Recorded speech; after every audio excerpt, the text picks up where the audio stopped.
নমস্কার বন্ধুরা, আমি আপনাদের বন্ধু শুদ্ধশীল আর আপনাদের স্বাগত জানাই আপনাদের ফেভারিট ইউটিউব চ্যানেল স্টকাথনে। আজকে বন্ধুরা আমরা চেষ্টা করব নতুন কিছু শেখার, নতুন কিছু জানার।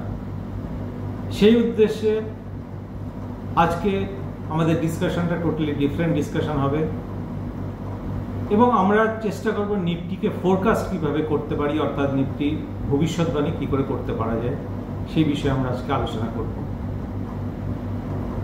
আপনারা দেখবেন যখন আকাশে মেঘ করে থাকে তখন আমরা ভবিষ্যৎবাণী কি করতে পারি, আজকে বৃষ্টি হবে।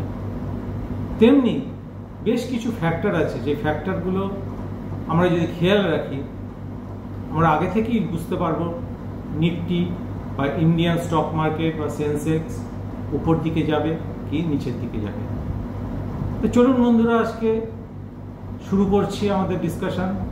তো সবার আগে দুটো নতুন বিষয় নিয়ে আপনাদের সঙ্গে আলোচনা করব, যে দুটো আপনাদের জানা দরকার। বন্ধুরা, প্রথমে আমরা যে বিষয়টি নিয়ে আলোচনা করব সেটা হচ্ছে ইউএস 10 ইয়ার্স বন্ড ইল্ড। আপনারা হয়তো দেখে থাকবেন মিডিয়াতে যে সমস্ত ফিনান্সিয়াল অ্যানালিস্টরা আসেন বিভিন্ন সময়ে, তারা অনেক সময় বলেন যে এই মাসে ইউএস বন্ড ইল্ড বেড়েছে বা এই মাসে কমেছে, সেই জন্য শেয়ার বাজার বাড়ছে, সেই জন্য কমছে। কিন্তু কেন এই বন্ড ইল্ডের উপর শেয়ার বাজার ডিপেন্ড করে, অর্থাৎ নিফটি তার উপর ডিপেন্ড করে ওপর দিকে যায় বা নিচের দিকে যায়? চলুন আমরা তার কারণটা অনুসন্ধান করি, সেই সঙ্গে বুঝে নিই বন্ড ইল্ড কাকে বলে।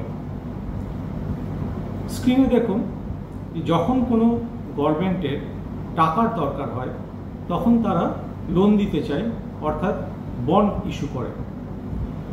বিভিন্ন ইনভেস্টররা আছেন, তেমন যারা আমাদের মার্কেটের কাছে এফআইআই বলে পরিচিত, ফরেন ইনস্টিটিউশনাল ইনভেস্টার্স, তারা তখন ইনভেস্ট করতে চান ওই বন্ডে।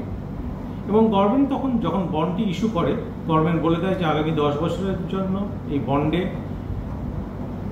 সার্টেন পার্সেন্টেজ ইন্টারেস্ট দেবো, যে ইন্টারেস্টটা প্রতি 6 মাস অন্তর দেওয়া হবে এবং ইন্টারেস্টটা ফ্রি থাকবে। এটাকে বলা হয় কুপন রেট অর ইন্টারেস্ট। আর এটাকেই আমরা স্টক মার্কেটের পরিভাষায় বা ইকোনমিক পরিভাষায় বলে থাকি বন্ড ইল্ড। সুতরাং বন্ড ইল্ডের ক্ষেত্রে কি দেখা যাচ্ছে, যে রেটটি ফিক্সড এবং ডিসাইডেড বাই গভর্নমেন্ট, সুতরাং রেট এদিক ওদিক হবে না। আর এই বন্ড ইল্ডটা সময় থেকে সময় পরিবর্তন হয়, বিশেষত বর্তমান মার্কেটের উপর ডিপেন্ড করে। মার্কেট মানে আমি ইকোনমি মার্কেটের বলছি, ইকোনমির উপর ডিপেন্ড করে, দেশের অর্থনৈতিক ব্যবস্থার উপর ডিপেন্ড করে এক এক দেশের সরকার এক এক রকমের বন্ড ইল্ড ঘোষণা করে থাকে। সুতরাং এটা সময় থেকে সময় চেঞ্জ হয়, কিন্তু একবার আপনি যদি বন্ড কিনে ফেলেন তখন কিন্তু আর তার কোনো রেটের পরিবর্তন হয় না। এবং দেখবেন যখন লিকুইডিটি মার্কেটে অনেক হাই থাকে, অর্থাৎ বেশি পরিমাণ পয়সা মার্কেটে ভাসছে, তখন সাধারণত বন্ড ইল্ড বেড়ে যায়। সিমিলারলি ইনফ্লেশন, মুদ্রাস্ফীতি যখন বাড়ে তখন বন্ড ইল্ড বাড়ে। যখন ইউএস মার্কেটে বাইরের এফআইআইরা বা সেখানকার ডোমেস্টিক ইনভেস্টাররা ইনভেস্ট করতে চায় তখন বন্ড ইল্ড বাড়ে। আবার যখন অন্যান্য মার্কেটে প্রচণ্ড আনসার্টেনটি আছে কিন্তু ইউএস মার্কেট অনেক স্ট্রং, তখন দেখবেন ইউএস এর বন্ড ইল্ড বাড়ছে এবং ইনভেস্টররা তখন এই বন্ডগুলো কিনে তাতে ইনভেস্ট করছে। আজকের দ্বিতীয় যে বিষয়টি নিয়ে আলোচনা করব সেটা হচ্ছে ডলার ইন্ডেক্স। তো ডলার ইন্ডেক্স কি? ডলার ইন্ডেক্স হচ্ছে অন্যান্য দেশের কারেন্সির তুলনায় ডলার কতটা শক্তিশালী বা স্ট্রং তার একটা ইন্ডেক্স। ডলার ইন্ডেক্স যত বাড়বে তত জানবেন যে ইউএস ডলার অন্যান্য অর্থনীতির তুলনায় বা অন্যান্য কারেন্সির তুলনায় অনেক strong. So dollar index measures the strength of the US dollar against a basket of hard currencies in the world like pound, euro, yen or yuan. এবং আমি যেরকম বললাম, ডলার ইন্ডেক্স যত বাড়বে তত ধরা হবে যে ডলারের স্ট্রেংথ বাড়ছে। এবার দেখা যাক এই ডলার ইন্ডেক্স কি কি বিষয়ের উপর ডিপেন্ড করে। প্রথমত ফেডারেল রিজার্ভ রেট আমেরিকা আমাদের যেমন এখানে রিজার্ভ ব্যাংক আছে, আমেরিকাতে কি আছে? Federal reserve. So federal reserve যে রেটটি বেঁধে দেয়, সেই রেট তারা দেশের ইকোনমি পরিস্থিতির ওপর নির্ভর করে বেঁধে দেয়। এবং যখন রেট বেশি থাকে দেখবেন ফেডারেল রিজার্ভ, যেটা প্রত্যেক ব্যাংকে একটা রিজার্ভ মানি রাখতে হয় সেই দেশের কেন্দ্রীয় সেন্ট্রাল ব্যাংকে, অর্থাৎ এখানে যেমন রিজার্ভ ব্যাংক তেমনি ফেডারেল রিজার্ভে সেই রিজার্ভটা তখন বেশি রাখতে হয়। এবং তখন জানবেন যে ব্যাংকের সলভেন্সি, অর্থাৎ ব্যাংকের কাছে বেশি টাকা আছে, এবং সেটা একটা ইকোনমির কাছে বুস্ট হয়ে দাঁড়ায়, কারণ বেশি পরিমাণ টাকা ব্যাংক আপনাকে লোন দিতে পারে, অর্থাৎ ফ্রি ফ্লোটিং মানি বেশি আছে, এবং আপনার কস্ট অফ বরোয়িং তখন ওই ইকোনমিক কন্ডিশনের ওপর ডিপেন্ড করে। সিমিলারলি কারেন্সির ডিম্যান্ড আরেকটি কারণে বাড়তে পারে, সেটি হচ্ছে দেখুন, যেহেতু অধিকাংশ দেশের মিডিয়াম অফ এক্সচেঞ্জ হচ্ছে ডলার, সুতরাং যখন ইউএসএতে টাকা কেউ ইনভেস্ট করতে চায় তাকে ডলার কিনতে হবে, এবং তখন ডলার ইন্ডেক্স অটোমেটিক্যালি বাড়বে। তার পরবর্তী ফ্যাক্টরটা হচ্ছে ইনফ্লেশন। যখন ইনফ্লেশন বাড়ে তখন ডলার ইন্ডেক্স বাড়ে, কারণ তখন পারচেজিং পাওয়ার কমে যায়। সিমিলারলি যখন ইউএস ইকোনমি স্ট্রং হয় অটোমেটিক্যালি ডলার ইন্ডেক্স তখন বাড়ে। ইন্টারন্যাশনাল ট্রেড ব্যালেন্সেস, আন্তর্জাতিক যে ব্যবসা বাণিজ্য হয় সেখানে যদি দেখা যায় বেশি পরিমাণ দেশ ইউএস থেকে যে যন্ত্রাংশ বা বিভিন্ন জিনিস কিনছে, তখন তাকে ডলারের থ্রু দিয়ে কিনতে হবে, সুতরাং তখন ডলার ইন্ডেক্স বাড়ে। আর সবশেষে বলি আপনাদের, যখন কোনো পলিটিক্যাল ইনস্টেবিলিটি, জিওপলিটিক্যাল ইনস্টেবিলিটি বা আনপ্রেডিক্টেবল ইভেন্টস হয় তখন ডলার ইন্ডেক্স পরিবর্তন হয়। যেমন রাশিয়ান ইউক্রেন যখন ওয়ার হয়েছিল সেই সময় সারা বিশ্বের অর্থনীতিতে একটু ডামাডোল চলছিল, কিন্তু ইউএস অর্থনীতি অনেক ভালো ছিল। সেই সময় দেখা যায় যে ইউএসএতে ডলার ইন্ডেক্স বৃদ্ধি পেয়েছে। আবার কোভিডের সময় যখন দেখা যায় যে ইউএস অর্থনীতি অনিশ্চিত দিকে ছিল, তখন কিন্তু ডলার ইন্ডেক্স কমে গেছে। এবার চলুন আমরা আরেকটি পরিসংখ্যান দেখে নিই। আমাদের দেশে এফআইআই ইনভেস্টমেন্ট সময় থেকে সময় পরিবর্তন হয়েছে। এককালে আমাদের দেশে এফআইআই ইনভেস্টমেন্ট কোনো হতো না, কিন্তু 1991 সালে যখন ওপেন ইকোনমি হলো তখন আস্তে আস্তে বৈদেশিক মুদ্রা, এখানে বৈদেশিক ইনভেস্টররা এখানে ইনভেস্ট করতে শুরু করলো। এবং আপনি এখানে স্ক্রিনের উপর দেখুন, আমি এফআইআই এবং ডিআইআই, ফরেন এবং ডোমেস্টিক ইনভেস্টররা কিভাবে গত 18 বছর ধরে ইনভেস্ট করে এসছে সেই অ্যামাউন্টটা এখানে প্লেস করেছি। তো আপনি দেখতে পাবেন 2007-এ যে পরিমাণ এফআইআই ইনভেস্টমেন্ট ছিল বা ডিআইআই ইনভেস্টমেন্ট ছিল, দুটোই এক্সপোনেনশিয়াল হারে বেড়ে গেছে, এবং 2024-এ দেখুন এটা সর্বোচ্চ একটা জায়গায় পৌঁছেছিল। সুতরাং আমরা এটা বলতে পারি, যেহেতু এফআইআই ইনভেস্টমেন্ট এত বেড়ে গেছে, সুতরাং এফআইআইদের হাতে অনেক বেশি কন্ট্রোল থাকছে মার্কেটকে কন্ট্রোল করার। সেই কারণে এফআইআই যখন টাকা ঢালবে বা টাকা তুলবে তার উপর নির্ভর করবে নিফটি বা সেন্সেক্স অথবা স্টক মার্কেটের উপর দিকে অথবা নিচের দিকে যাওয়া। আমরা আরেকটি বিষয় দেখে নেব, এফআইআই আর ডিআইআই ইনভেস্টমেন্ট, নেট ইনভেস্টমেন্ট, অর্থাৎ যে পরিমাণ তারা পারচেস করলো এবং যে পরিমাণ সেল করলো তার ডিফারেন্সটা, তার সঙ্গে নিফটি সেই বছরে কতটা বেড়েছে বা কমেছে। এইখানে আপনি ইন্টারেস্টিংলি দেখুন 2007-এ এফআইআই ইনভেস্টমেন্ট খুব কম ছিল, নেট এফআইআই ইনভেস্টমেন্ট। 2008-এ এফআইআই যা ইনভেস্ট করেছে তার থেকে বেশি টাকা সেল করেছে, সুতরাং এখানে নেগেটিভ ইনভেস্টমেন্ট ছিল। এবং এই নিফটি দেখুন 2008-এ প্রায় নেগেটিভ পারফর্ম করেছিল, অর্থাৎ -3000 পর্যন্ত চলে গিয়েছিল। আবার দেখুন 2009-এ যখন নেট এফআইআই ইনভেস্টমেন্ট পজিটিভ, 2010-এ যখন পজিটিভ, তখন সেই বছরগুলিতে নিফটি কিন্তু বাৎসরিক যে বৃদ্ধি সেটা অনেক বেশি বৃদ্ধি হয়েছে। আবার 2011-তে দেখুন FII net sell negative, automatically Nifty সে বছর নেগেটিভ ছিল। সিমিলারলি আপনি পরবর্তী বছরগুলো দেখুন, যখনই এফআইআই সেলিং বেশি হয়েছে তখনই কিন্তু নিফটির পতন ঘটেছে। একইভাবে আপনি দেখুন 2024-এ কিন্তু এফআইআই নিজের ঘরের টাকা অনেক তুলে নিয়েছে। সুতরাং সেই সময় নিফটি বৃদ্ধি পেলেও 2025-এ তার ফলস্বরূপ আমরা দেখতে পাচ্ছি নিফটি কতটা পড়ে গেছে। সুতরাং আমরা এখান থেকে এটা বুঝতে পারছি স্পষ্টভাবে যে এফআইআই ইনভেস্টমেন্টের উপর নিফটির মুভমেন্ট ডিপেন্ড করছে, এবং এফআইআই যখন বেশি ইনভেস্ট করছে তখন নিফটি ওপর দিকে যাচ্ছে, এফআইআই যখন মার্কেট থেকে টাকা তুলে নিচ্ছে তখন নিফটি নিচের দিকে যাচ্ছে। কিন্তু এখানে একটা জিনিস দেখবেন, ডোমেস্টিক ইনভেস্টর যারা, তারা কিন্তু কন্টিনিউয়াসলি মোটামুটি পারচেস করতে থাকছে। সুতরাং মার্কেট কিন্তু যেখানে স্টেবল হয়ে আছে সেখানে হয়ে আছে কিন্তু এই ডোমেস্টিক ইনভেস্টরদের জন্য, এবং ডোমেস্টিক ইনভেস্টররা যতদিন মার্কেটের উপর ভরসা রাখবে এবং ইনভেস্ট করতে থাকবে, লং টার্মে জানবেন আপনার নিফটি কিন্তু ওপর দিকেই যাবে।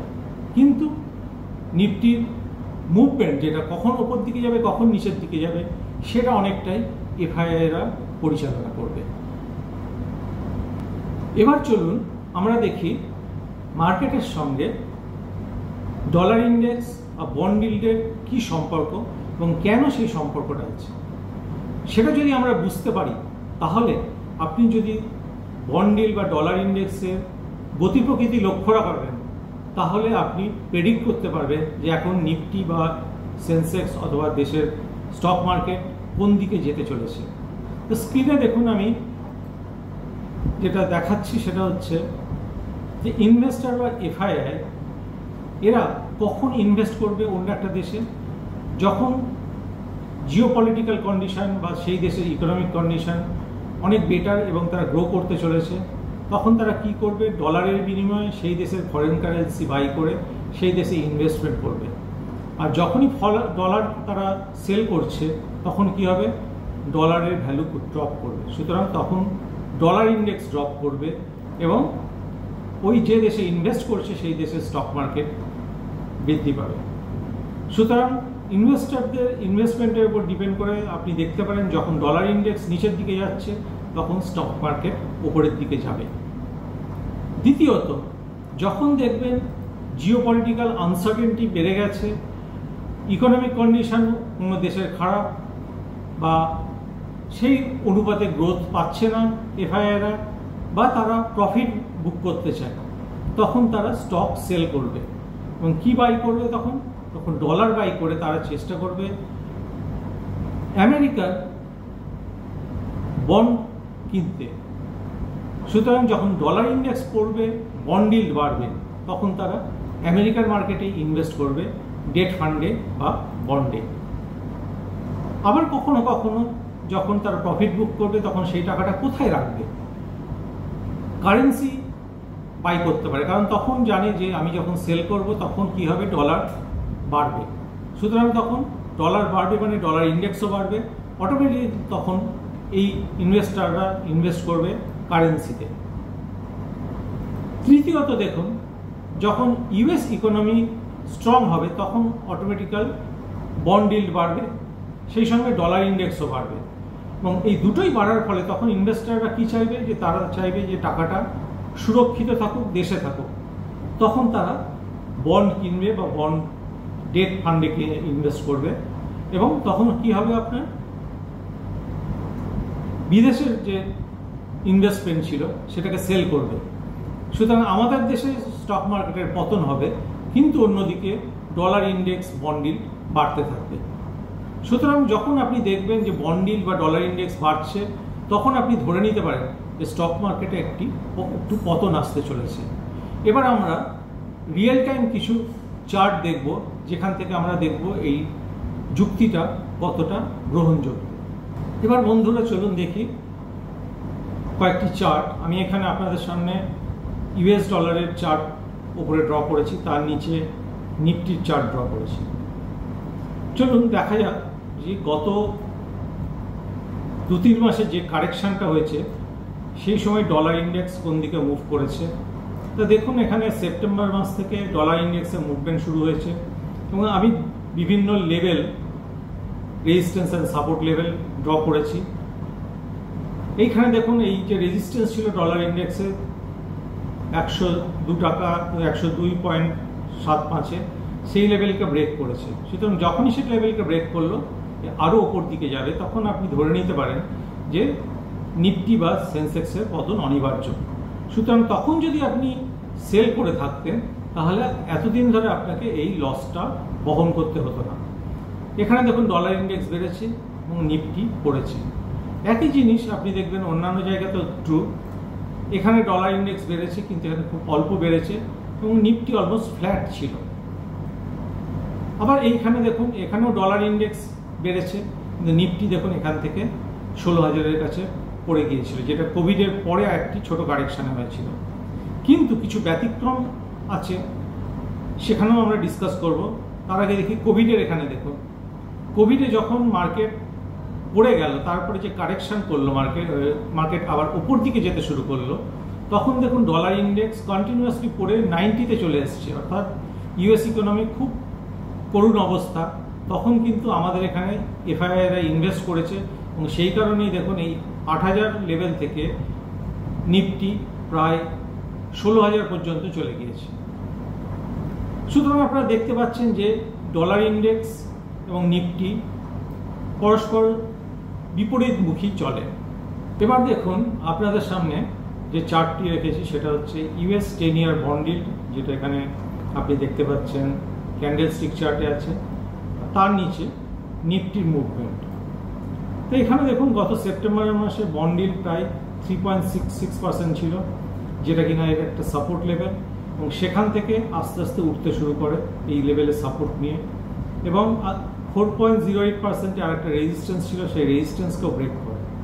এবং নিফটি দেখুন তখন কিন্তু নিচের দিকে আসতে শুরু করে, এবং বন্ড ইল্ড যখন ওপর দিকে গেল তখন যদি আপনি নিফটিকে সেল করতেন, অর্থাৎ নিফটির স্টকে সেল করতেন, তাহলে কিন্তু আজকে যে পরিমাণ নিচে নিফটি এসে দাঁড়িয়েছে সেখানে কিন্তু আপনাকে অপেক্ষা করতে হতো না। একইভাবে আপনি অন্যান্য জায়গাতেও দেখুন, এইখানে বন্ড ইল্ড বেড়েছে যখন, নিফটি প্রায় হরিজন্টাল। এখানেও বন্ড ইল্ড যখন বেড়েছে দেখুন নিফটি প্রায় হরিজন্টাল বা এখানে কারেকশন হয়েছে সামান্য। তো এইভাবে যদি আপনি লক্ষ্য করেন দেখবেন বন্ড ইল্ড যখনই বেড়েছে তখন কিন্তু নিফটি পড়েছে।